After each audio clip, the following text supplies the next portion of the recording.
And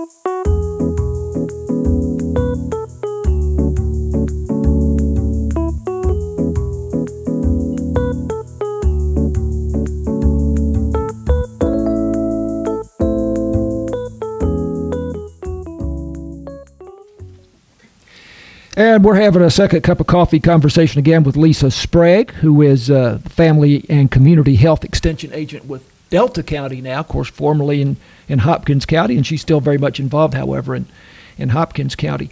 We're going to talk a little bit more about the Fall Festival, which is October 25th and 26th. Actually, I think it starts the 25th.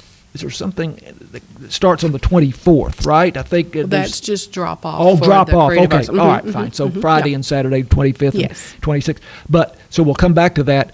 But I wanted to talk to you again about something we've talked about before, which is Walk Across Texas, which is coming up, and it starts Tuesday, October 15th. And when you were with Hopkins County AgriLife last year, that was a huge success. We had 21 teams here in Hopkins County, and we ended up being fourth in our region within AgriLife of behind only big counties like Denton and Fort Worth and Tarrant County.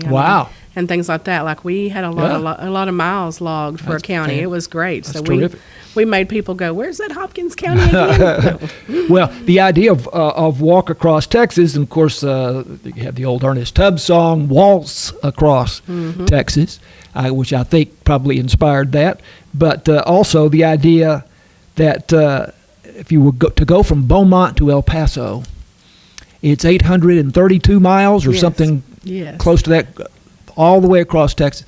So the goal is, I guess, to walk that many miles collectively. Yes, collectively as a team of 8. And your team can have less than that if you are overachievers, but you can have up to 8 on a team. And you have 10 weeks for all of you guys to walk enough to accumulate the 832 miles. Now, last year here in Hopkins County, we had several teams that went across and back. We had one team that went across and back out to El Paso. Good heavens. Yes. And then we had some of them that showed out, like the judge's secretary, Miss Donna. She had over 500 and something miles by herself. Yeah. So that would be 2,400 miles if it was 3 trips? Yes. Good heavens. Yes. That is so they incredible. Were putting in the time and putting in the miles and everything. But it's to promote physical activity. Right. It's just to give people a fun way. You know, we're all better at seeing that we get those things done if we're accountable to other people. You know, you're part of a team. If you slack off on your miles and somebody else has to walk more, and you know, and so it's just a fun thing. And then you add that little bit of, you know, competitive edge to it. You know, like this team's gonna beat this team or whatever. It's great. So I'm going to put you on the spot, and you may not remember, but do you remember who was the winning team last year in Hopkins County? I don't. That's okay. That's fine. I know that the top walker, the one with the total number of miles, and she had over 800 herself, was one of the employees out at Miller Grove ISD. I think I remember talking about that at the time with you. So you are organizing this now for Delta County, but you want to bring in some people from Hopkins County as well. So anybody that would love to have a team again this fall, all they've got to do is contact me.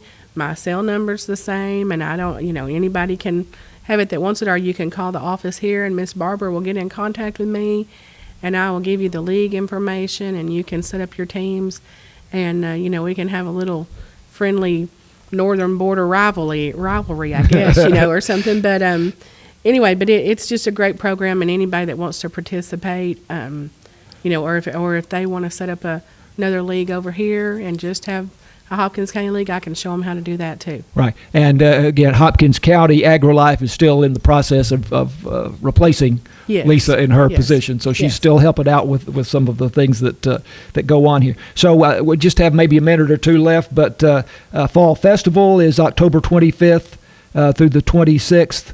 And we talked about creative arts last time. We didn't have much time to talk about vendors, but you're hoping to get more vendors. So the high school always has the vendor booths that have to be handmade items and everything. So we have people who make homemade soaps. We have ladies that have items they've sewn from coin purses to Bible covers, things like that. We have people who do woodworking there. We have people who, Granny, who has the produce stand, has her jellies and jams, freeze dries goodies, decorative items. Yeah. Gosh, I can't talk today. Decorative items, Yeah. and so it's just a great atmosphere and a great place for people to come out and put some of their items for sale that they've been making. And how do they do that? They can go by the extension office, and there's a form there that they would fill out and pay their fee. And the booths there are very reasonable, and that's why part of the reason is why it is restricted to just people who have handmade items. No commercial resale or anything like that in the high school. Mm-hmm. Is there a deadline? No, I mean if we still have booths available, they Okay. can get it down to the wire if they need to. Okay, so again, October 25th and 26th, the Fall Festival coming up in Sulphur Springs. Well, thank you for having a second cup of coffee with us again. Thank you for having me. Lisa Sprague is Family and Community Health Extension Agent with Delta County now. I'm John Mark Dempsey. This is KSST.